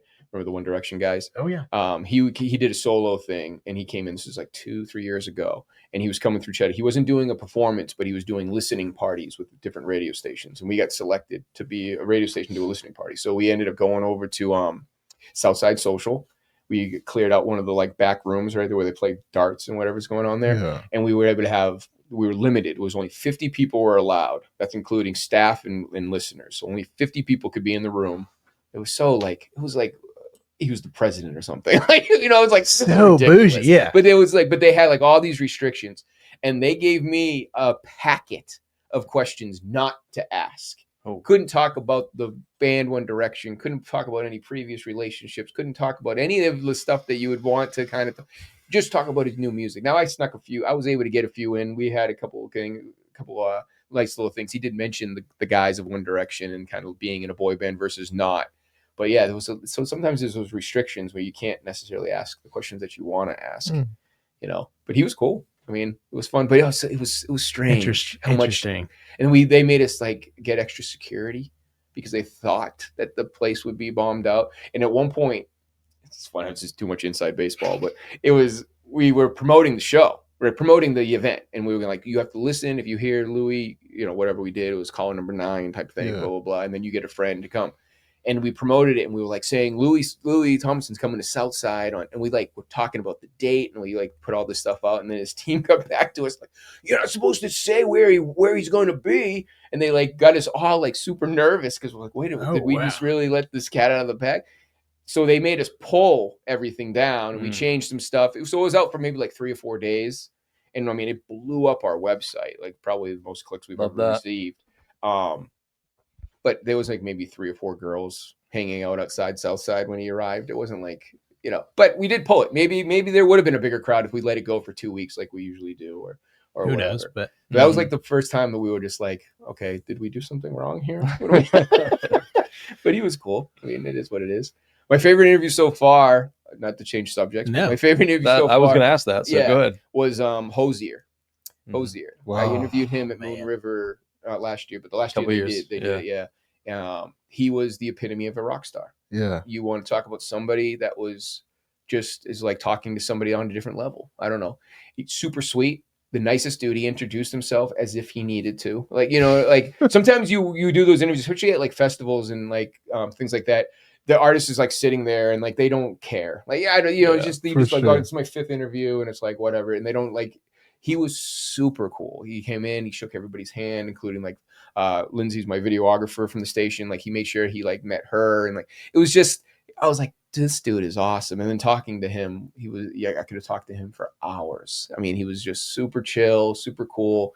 And he's been my favorite so far that I've been able to do, at least here in Chattanooga, because it was just great. That's why I love Moon River and Riverbend, because when those guys, we try to get involved as much as possible. You can sneak in there. I'm going to see him in a few weeks at Bonnaroo. Oh, sure. I'm really excited. Going? I'm going. He's great. Are you staying in the trailer? I am staying in a camper. So me and my best friend Jamarius, we're with like a whole team, and we're doing it. So Bonnaroo. I haven't been to Bonnaroo. I went to Coachella once when I lived in LA for K-Rock, and I hated every moment of it. So I don't know if Bonnaroo will be the same for me. I think my festival days have passed. Yeah, I think I'm just not there anymore. Gracie officially retired that. I've never been to a music festival. Any festival at all? You love showering too much, I think, to go. Honestly. That's why I don't like it, because you're out there for like 3 or 4 days, and it's just like there's no. You're just gross. Yeah, I did a lot of Warped Tour, so I was a 1-day guy. Yeah, I love Warped Tour. Warped Tour. As a metal fan, dude. Some of my favorite concert memories. Yeah. From Warped Tour. You ever drop kick somebody for Jesus? I have. I saw Taking Back Sunday. at Warped Tour, and I don't think I've ever seen a bigger crowd. It was just I've never seen so many people all in one spot. For like, I feel like they were like one of the last performers of Warped Tour. It was in Mansfield, Massachusetts, and I don't know. That was one of the biggest memories. Like, I was like, I can't. I was almost nervous. There was so many people. Yeah. I always thought about that. I was like, man, this is a raucous crowd. Me and Joseph are big metal fans, and so we get to see the violence that happens. Let's just call it what it is. And so you get a little nervous, but I'll look around and I'm like, oh yeah, I've got some hosses behind me. I'm gonna be all right. It's so funny. Not metal by any means, maybe new metal if you get into it. But I saw Limp Bizkit. Oh my gosh, it would be like a funny dream. I saw Limp Bizkit last year, and it was we get tickets because of our alternative station. We were able to make something wherever. It was no big deal. But they performed in Alpharetta, and we get to go at the Bank, whatever, I forget what it's called now, Bank something American. It doesn't matter, but it's in Alpharetta, Georgia. Yeah, and they did the show, and I remember growing up, knowing about Limp Bizkit and kind of thing, and watching the videos and being like, "Holy shit, these guys are gonna be like hard. Like this is gonna be." And then now it's like, it's almost silly. It is to really see, but what a fun show! I had a ball. Did you guys watch Woodstock '99? Yeah. With the documentary, that one like makes me nervous because like I feel like I've been in like big crowds and big mosh pits, and it's pretty overwhelming. Like something happens, you're just like getting trampled. Right. Nothing I have been in like even just sniffs it, and it just makes you nervous watching this crowd. And Limp Bizkit just causes havoc. You just get a different breed of person going in there. Like with metal, it's like very nice, kind guys, and everybody, sure they're like wearing dark jeans and chains and whatnot, but I've never seen so many red hats in my whole life. all these like everybody's got like backwards baseball hats. Yeah, it was the backwards New York Yankees and White Sox. All the White Sox hats. But then you go to like Shinedown, Limp Bizkit, like that hard rock. Those are ones you're like, probably getting a scrap tonight, dude. But now, fast forward to this year. I mean, that's not.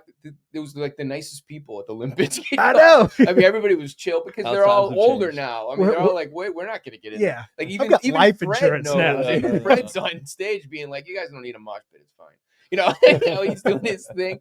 I mean, but it was a fun show, and it was definitely just a nostalgia factor. And I will say, credit to Fred. He sounds just like he did back in the '90s. I mean, he sounded the same. Fred Durst is my guy.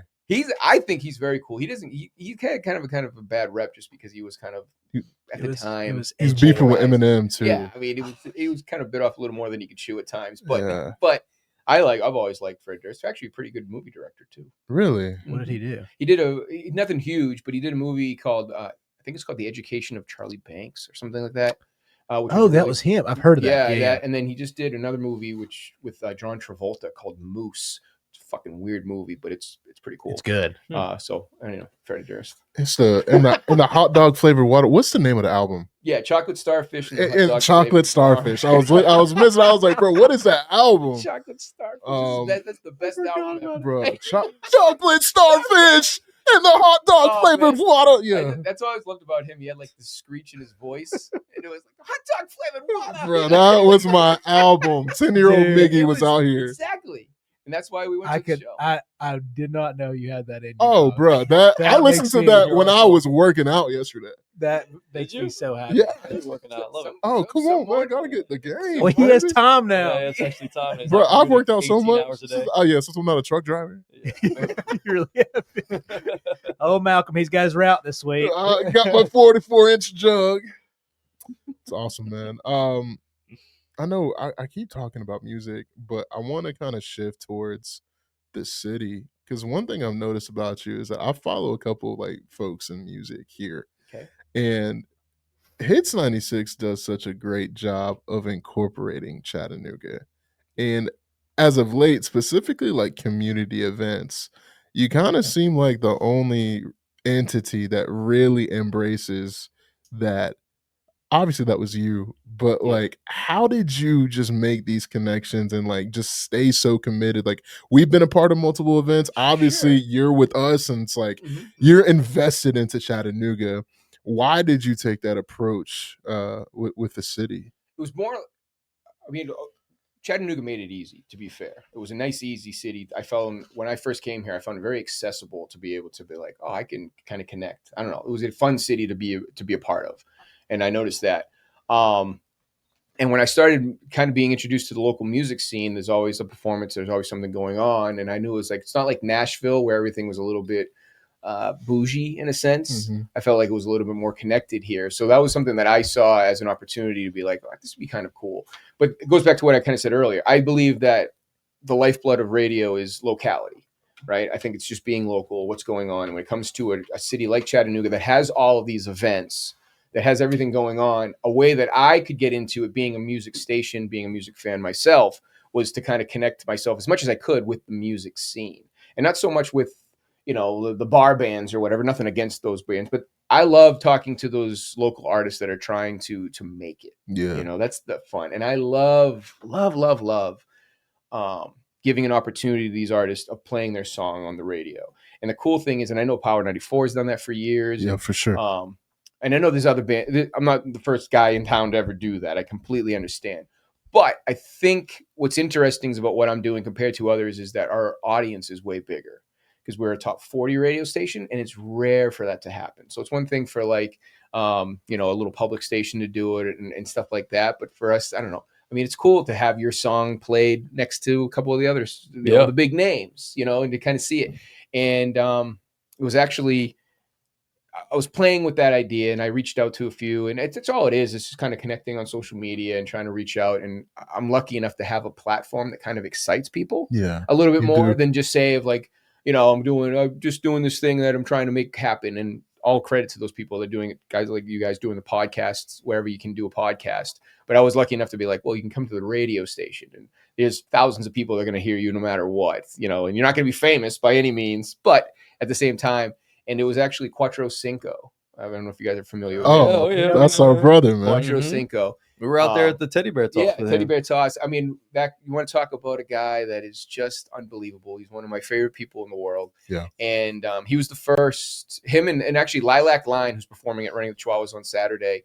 Those were the two. They're an alternative band. They're great guys. You guys will see them on Saturday. But they were the first that I kind of did because we did an event with them with the Chattanooga Red Wolves, with the Lilac Line. And I had them on the show. They were the first to come on my show. It was just to talk about their event that they were doing with the Red Wolves, because at the time we were working with them, and it just made sense.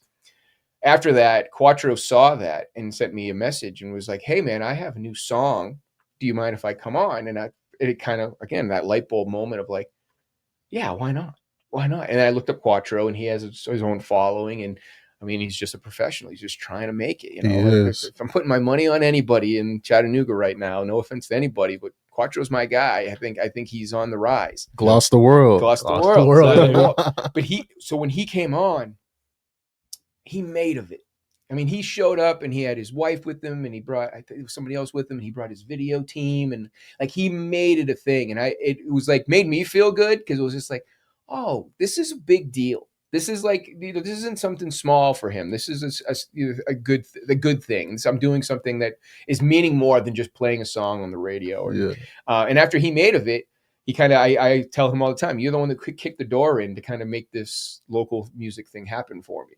And since then, I've just been reaching out, and I've been kind of connecting, and then through his connections and through other bands and other people, it just all kinds. I found myself in the middle of this web of local music. Yeah. Now I work with the Barrel House Ballroom pretty often. Every time they have an artist that's kind of up and coming or new, or they want to highlight, they usually give me a call and be like, hey, can you have so and so on? And some of the artists that have opened up, local artists have opened up for other artists at Barrel House. That does happen. I know it's rare, but it does happen.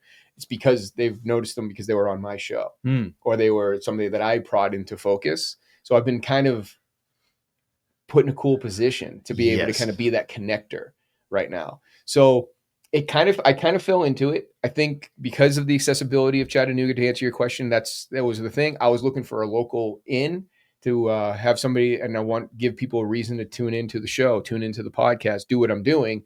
And they might not know who I am, but they definitely know who Quattro is. So a lot of people could listen. And that's why, to bring it back to Chihuahuas, we're going full circle here.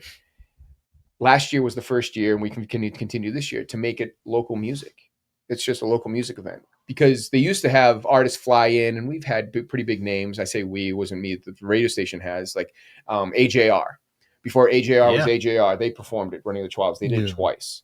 There was a group called Boys Like Girls, which was a big top 40 emo band. Remember that whole thing? Oh, yeah. They performed at Running the Chihuahuas. There's a few others that have just been names. Nobody super, Ed Sheeran hasn't done it or anything, but names. But it was always up and coming acts, because those are the acts that come in. We don't have a budget, by the way, for Hits 96 for Running the Chihuahuas. We don't put a single dollar into any of our performances, or no artists, even the ones that are performing on Saturday. The local artists are all doing it for free. So Suevo and Bias and all these guys, they're donating their time. It's for the Humane Society. So everybody's donating their time and talent. And that's how we used to do it with these other acts. But I realized, I was like, we have so much talent here in Chattanooga that why not just have them? And they're going to help promote, because they want their people to come out, and their people are already here. Yeah. So it's great to have some band. And the first year we brought it back from COVID, we had three acts come in. They were awesome. They were great, but they didn't have like a fan base here. For sure. So I was like, this is kind of, why are we killing ourselves trying to get these artists to come and putting out all of these acts, because we don't have a budget to pay anybody. Why not make it local? And that's what we ended up doing. And Cuatro Cinco was our performer last year. He represented Chattanooga hip hop, and that guy crushed it. That's my brother. He had the people come out.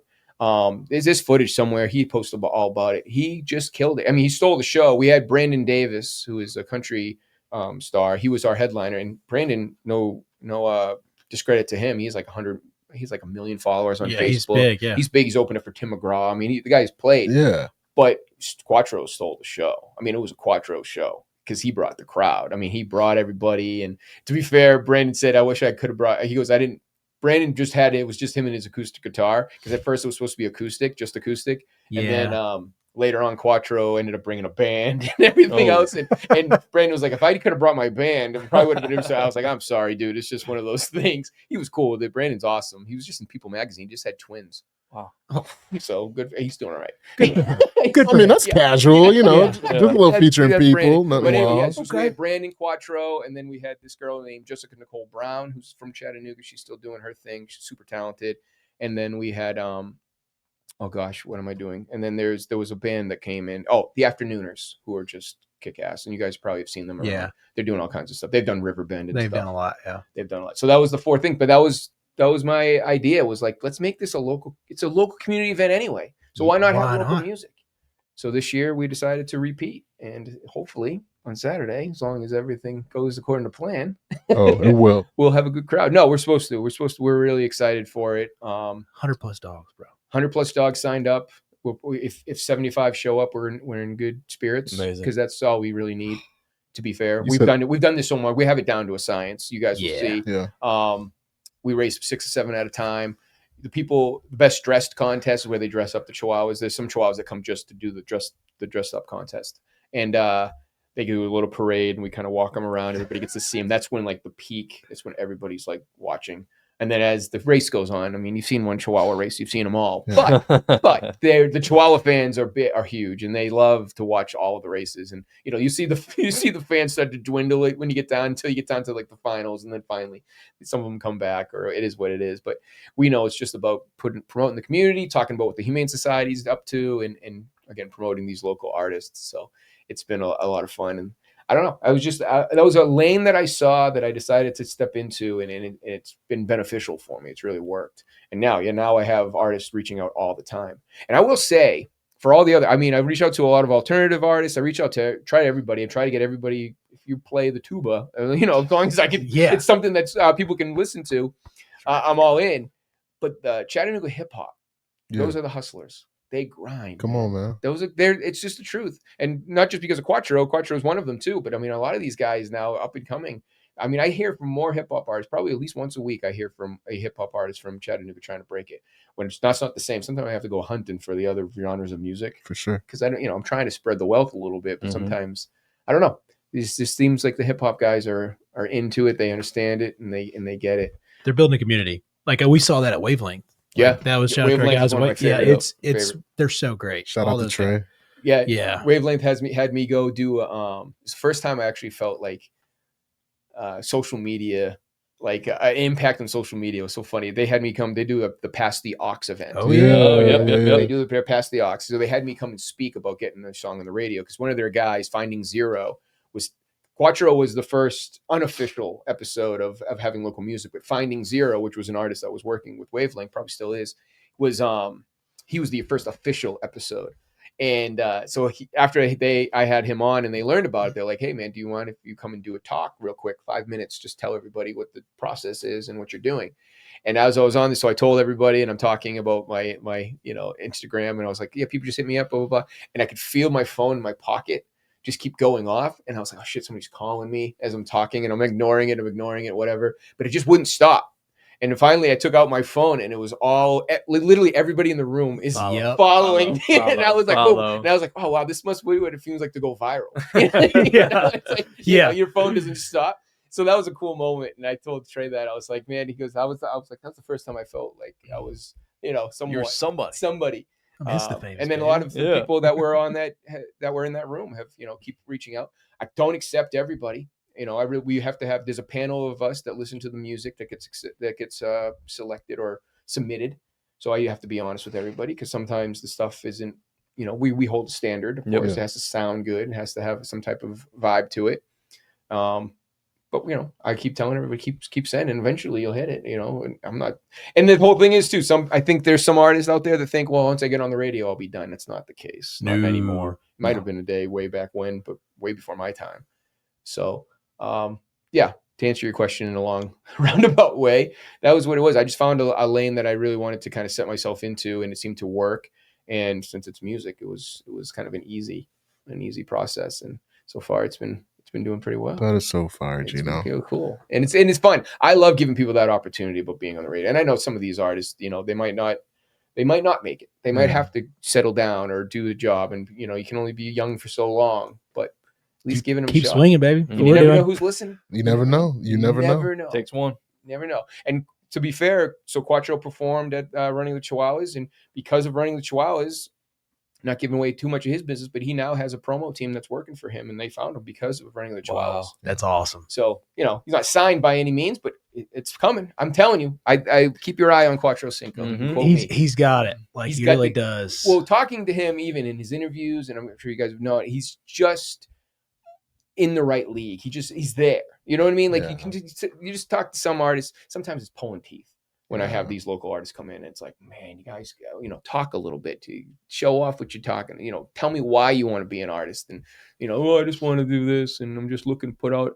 And it's like, you have to have a game plan, have a little bit of a strategy. Tell me what you're going to do. Quattro Cinco is making a brand for himself. I mean, the guy's selling T-shirts left and right. It's just doing well. Still has a long way to go. He probably would hear this and be like, Gino, calm down. We're not going to calm down. I still got ways to go. Keep bumping him up. No, Quattro. He's actually going to be there on Saturday as well. He's going to be. He won Nightfall, by the way. Did you guys hear about that? No. He won the local contest for Nightfall this year. So he's performing at Nightfall as one of the opening acts. Oh, well, I got to be there for that. Yeah, that's May so 16th. cool. May 16th, that Friday. I'm going to the show. We will be Put it in the calendars because May 16th. We got to get him on before that. Yeah, you guys got to get him on. Yeah, You got to get him on because he's so great. And I mean, he's done it all. But yeah, he did the Road to Nightfall and ended up winning the whole damn thing. Man, so awesome. I appreciate you for giving me some insight. The Running Chihuahuas is going to be super fun on Saturday. Mm-hmm. You said that the best dressed Chihuahua. So if you need another best dressed big dog in the house, you know, I'll make an appearance. I know you got it. You I know, believe in you. If you need another dog in there. Hopefully, we were asking for. Hopefully, you guys can help us out with some finish line watching because these dogs gets a little competitive. Okay. It's a little competitive. I bet. This is gonna be tight races. Some tight races. We'll Small set you guys spaces. up. So, and I think the more eyeballs we have on it, most of the time that's not the case. You know, that usually you can find a clear winner. There's always one Chihuahua that's just a little bit faster than the others. But there's been a few times when we have to go to a photo finish or we'd have to re-race because we couldn't figure out who the winner was. There's no replay system here. There's no replays. We do have some. So we learned that if somebody takes a quick, snap with their phone, it helps. Yeah, just take a quick video. And play it back. The finish line. So we've learned some rules, but we need some people. So I thought, who better? Chatted Up Sports. The Chatted Up Sports. Chatted Up Sports to join us on Saturday to watch the finish line for baby. us. I can't wait. I know it's gonna be fun. We were bad luck for your cornhole toss. I don't think that's true. I think that's us. I think that's on us. No way. You do? You do? We had so much fun. So many people, even though it took forever, right? Obviously, it was longer than. That's a tough bag talk. That's a tough game. That was not an easy game. Yeah, we have something in the works. Can't say too much about it, but we have something in the works coming up at the end of the summer, which is on the same vein, but we might be indoors. Okay. Indoors. We'll be ready. Locked and loaded. Another sport indoors. I can tell you guys when we're off. But yes, please. We're Yes. going to be doing some stuff, so maybe we'll get you guys back involved. I didn't know. I didn't know judging of these random sports was going to be like a forte of ours, but It's our thing. I freaking love All it. about it. Yeah. I mean, that's what every time something sports related comes up in my mind, I'm like, the Chat Up Sports guys will join us. Anyway, Chihuahua racing was pretty far from that, but not on the bingo card. Not on the bingo but card. it is now. Hey, yeah, I figure why not? I mean, it's great. It's a fun community event. I mean, everybody comes out for it. We have a ball, and it's just fun. And at the pavilion, everything. It's at the pavilion, at First Horizon Pavillion. The music starts, so 12:30 is when the music starts. It goes throughout the day. It's kind of like a Chattanooga market vibe. We have some vendors and there's food trucks and all that stuff. And then at 3:30, though, that's the big time. You want to show up for 3:30 because that's the best dressed contest. That's where you get to see all the parade. People love the dressed up Chihuahuas. Shortly after that, we start the races. We get it all done in about half hour to an hour. I mean, we have it down pretty much to a science. There's been times when it's gone over. I've heard years from the past.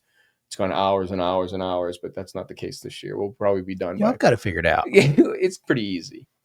So, yeah, we have 100 dogs signed up. You can still sign up your Chihuahua if you're hearing this and it's before May 3rd. you can sign up. You can still sign up your Chihuahua. It's free to do so. Hits96.com. Can be a Chihuahua mix. Just has to be small. Typical Chihuahua size. We can't have any. Part Chihuahua, part Doberman. Yeah. You don't crazy want a like that. big Here go my Rottweiler. Some guy sent us a video and he's like, this is a Chihuahua mix. He says, but he goes, I think it's too big. And he sent us. I mean, this dog was like 25, 30 pounds. And he showed, I don't know what it was a mix of, but I mean, it was little Chihuahua. I mean, I was like, man, that dog can't race. These people are going to get mad at you. Yeah. You can't race. We can't have that. These are, we're talking about under 5 pounds. I mean, some of these Chihuahuas are small. So that's we're going to have fun. First Horizon Pavillion. And of course it is for the Humane Educational Society. That's something that we added last year. They did it for 14 years without doing any type of like beneficiary or thing. Nothing against the guys who created it. It was more supposed to be a fun event. This all started off as a Cinco de Mayo radio bit. That's how the beginning of makes Chihuahua. sense. Taco Bell dog. That's why it's Chihuahuas. That's why it's Chihuahuas. And they did it in the Hits 96 parking lot. The very first Chihuahuas was just because he had a bunch of friends or listeners or however it came to be, but he knew a bunch of people with Chihuahuas. They set it up in the parking lot as an afternoon bit on the show. They thought it was funny. And then the next year they had people that were interested in putting their own Chihuahua in. So they did it, I think, once or twice more in the parking lot. Eventually they moved to another location. They were like in an abandoned warehouse somewhere or something. They get like permission to go somewhere. And then now for it's probably been 10 years at the pavilion because it's just big. That's the best place for it. And the weather doesn't affect it. It's rain or shine, that whole thing. But it's cool to hear like a radio bit, especially being a radio guy, to be part of some type of history now that's been a community event that started off as a funny bit to just keeps getting bigger and bigger and bigger. I mean, we've had this year, we ended up not getting a major sponsor, but last year we had Tito's sponsor. Oh, okay. Wow. I mean, we've had so many sponsors and stuff that have come through and have been a part of it. So it's just cool that would start off as a radio bit. There's other running of the Chihuahuas throughout the country. I looked that up. I was like, there's a few. There's got to be another one. Yeah, I was very interested. I was awake. I think it was last night, like 11:30, and I was like, running the Chihuahuas. Is this like just a Chattanooga thing? It's got to be. No, I think it's Wilmington, Delaware has one. Yeah, there's a bunch. There's a bunch of them, but we were one of the first, from what I understand, or at least it kind of made it thing. When they first came out, I think it was like right when going viral was a thing back then. Not that it isn't today, but it's a little bit different. But it was like one of the top trending things on Twitter, like way back when they first did it. I think it was like year 7 or something. That was like a big deal for them. There's been a couple different things, so it's just fun. It's a great event, excuse to get us out. We're known for Chihuahuas. That's what we're known. When I moved here and started telling people I was working for Hits 96, like, oh, are they going to bring Chihuahuas back? I don't even know what you're talking about. What an odd thing to be known for. I was like, what are you mean? What do you mean? And then I learned that running of the Chihuahuas is a big deal. I'm not gonna lie to you. I felt so awesome when you finally sent the email. Like, you guys want to do this? I was like, there's like not many events that I actually want to do in this place. But what I really want to do is that It's that one. No, it's one to be part of. Yeah, and to be fair, we almost didn't do it because like I said, we had a sponsorship issue, and at one point we were thinking like, oh, maybe this isn't it. But we had so many people asking for it. So many people came like, what's the details of Chihuahuas? Is Chihuahuas happening? We couldn't break everybody's hearts. We have to keep it going. Keep it Gotta going, baby. Keep it going. People know. Keep it going. And I think these type of events is kind of the future, the past, and the present of radio. This is what's going to keep the radio going and keep those people. It's a free resource. It's a free thing of music. It's a free thing of all these activities and this and that stuff. And people like that. And you can listen to the music on Spotify, but you're not going to get Running of the Chihuahuas on Spotify. You're going to have to come on out and support. An exclusive. Chihuahua exclusive. So there it is. Oh, dude. So we're ready. We are ready. Dogs racing. People racing. We're going to Expeditions race that morning. That's going to be crazy. So you guys got a long day on Saturday. We got a long day. Need my Wheaties, baby. I'm not gonna lie to you. Shout out to Mayor Kelly for taking our 7 a.m. spot. Oh I my was God! so fired dog. up. I was like, Brock, Builder, we appreciate you guys, but thank you, Mayor Kelly, for taking the send off. MTK, your boy loves you, man. Yeah, boy, Kelly for mayor. What were you gonna do? Were you just gonna drive down that morning? Oh, yeah, man. I was prepared for the 4 a.m. leave for the brand. He does that. He's used to that. For the brand, bro. I was literally gonna just get some coffee from Weigel's. And I was probably going to get a additional Saratoga water if you see the sponsors. And I was going to do our We thing. lost it. And now we're back. But yeah, that was planned. Yeah. It's It's gone. gone. All right. I guess Telltale sign. I guess we'll turn it. There we go. Full sim. Hey, sometimes this stuff happens. Mhm. It's live. It's not live, but it's recorded Gotta move it all the way content. back.